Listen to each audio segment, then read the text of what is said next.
In Tax Court Memo 2020-84, Sellers v. Commissioner, we have what amounts to a master's class in what happens if you show up unprepared to tax court, or maybe uncooperative or unwilling. Either way, it ends up being in the same place.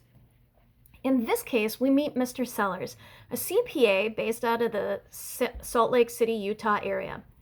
Along with his CPA tax accounting consulting gig, he also owned four businesses. He owned multiple businesses, four of which are discussed in this case. King's Dominion, that recovers defunct real estate loans and semi-tractor loans.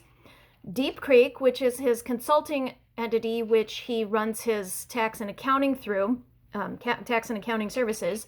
Mandy Investments, which is a joint venture owned with his wife, which holds family investments.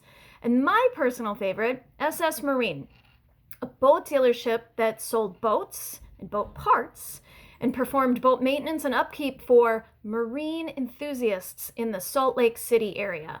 Now, I've only been to Salt Lake City for skiing, so I don't know how many boat enthusiasts are in the area, but SS Marine catered to them, and that is one of the entities that came under issue in Mr. Sellers' case. So for the years under issue, 2013 and 2014, we see Mr. Sellers take his case to tax court, where he testified to three particular issues. One, his basis issue. He had to prove basis in his entity, so that would allow him to take his loss deductions, which the government under audit had disallowed.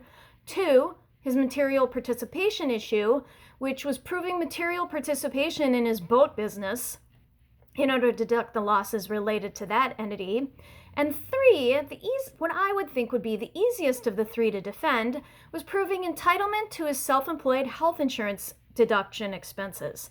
Now, I can only imagine that would have been the easiest of the three to defend. I personally know exactly how much my health insurance is every month because it's so high, I hate paying that bill. So not only can I prove that I paid it with very easily, but finding and locating and producing those invoices prove very little effort on my part. So of the three, I would think that his health insurance substantiation would have been the easiest of the three to work with.